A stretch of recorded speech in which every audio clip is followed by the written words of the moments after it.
Hello అండి, నేను మొన్న ఈ మధ్య ఇష్టకామేశ్వరి అమ్మవారి దర్శనం చేసుకున్నాను. ఈ అమ్మవారి గుడి శ్రీశైలం నుంచి సుమారు 21 కిలోమీటర్ల దూరంలో ఉంటుంది. అక్కడికి వెళ్ళాలంటే ముందు రోజు శ్రీశైలం నుంచి 10 కిలోమీటర్ల దూరంలో ఉన్న శిఖరం దగ్గరికి మార్నింగ్ 5:30 to 6 వరకు వెళ్ళి లైన్లో నిలబడాలి. కొంతమంది అయితే ముందు రోజే వెళ్ళి అక్కడ పడుకొని మరీ టికెట్స్ తీసుకుంటారు. ఎందుకంటే ఆ టికెట్స్ 150 మెంబర్స్కి మాత్రమే ఇస్తారంట. మేమైతే అదే రోజు వెళ్ళి లైన్లో నిలబడి టికెట్లు తీసుకున్నాము. మరుసటి రోజు మార్నింగ్ 8 వరకల్లా అక్కడికి వెళ్ళాము. మేము వెళ్ళేసరికి అక్కడ వెయిటింగ్ హాల్లో ఎవ్వరూ లేరు. మేము కొంతమంది మాత్రమే ఉన్నాము.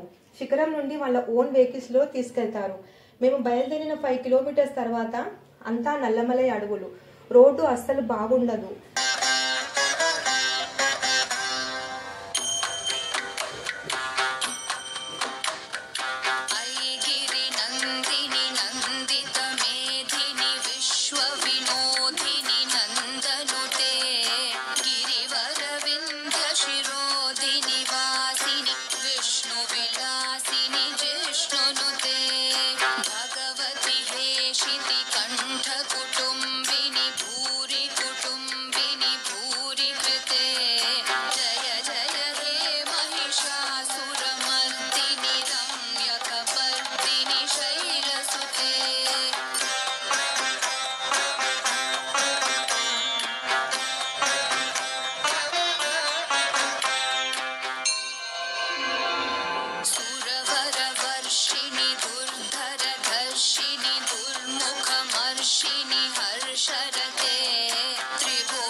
అస్సలు బాగుండదు.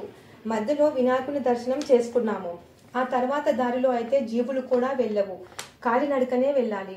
ఈ అమ్మవారు ఇక్కడ స్వయంభూ వెలిసారంట. గత 6 సంవత్సరాల నుంచి చాలా మంది భక్తులు అక్కడికి చాలా వస్తున్నారంట. అక్కడికి వెళ్ళగానే అమ్మవారి పూజా సామాగ్రి, తమలపాకులు, పూలు, గాజులు, స్పెషల్లీ పసుపు కొమ్మ కొన్నాము. మేము అమ్మవారికి ఒడిబియ్యం రెడీ చేసుకుని లైన్లో నిలబడి అమ్మవారి దగ్గరికి కొంచెం కిందికి వంగి వెళ్ళాలి. అమ్మవారి నుదుటిన కుంకుమ బొట్టు ఒకటేసారి పెట్టి మన కోరికను అడగాలి. అమ్మవారి నుదురు మెత్తగా ఉంటుందంట.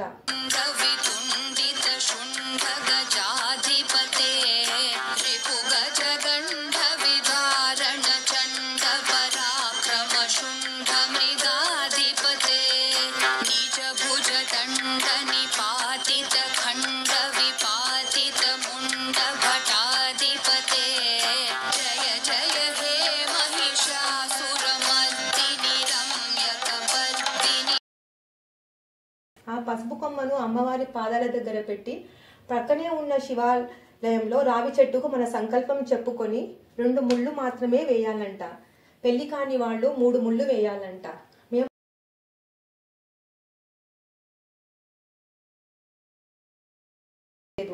ఇష్టకామేశ్వరి అమ్మవారి గుడి ఎదురుగా కొంచెం దూరంలో వాటర్ మధ్యలో నుంచి వెళితే నాగుల పుట్ట ఉంటుంది. అక్కడికి వెళ్ళి దర్శనం చేసుకున్నాము.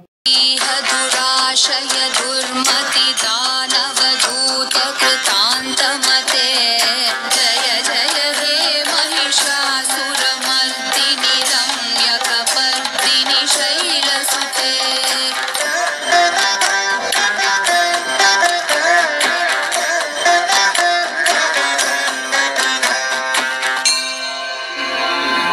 अयि शरणागत वैरिवधूवर वीरवराभयदाय करे त्रिभुवनमस्तकशूल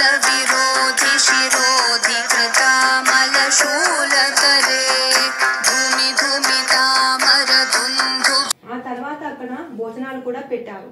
మేము అమ్మవారి ప్రసాదంగా స్వీకరించాము.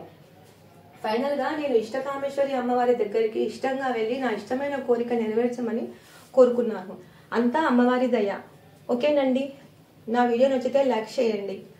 Thank you.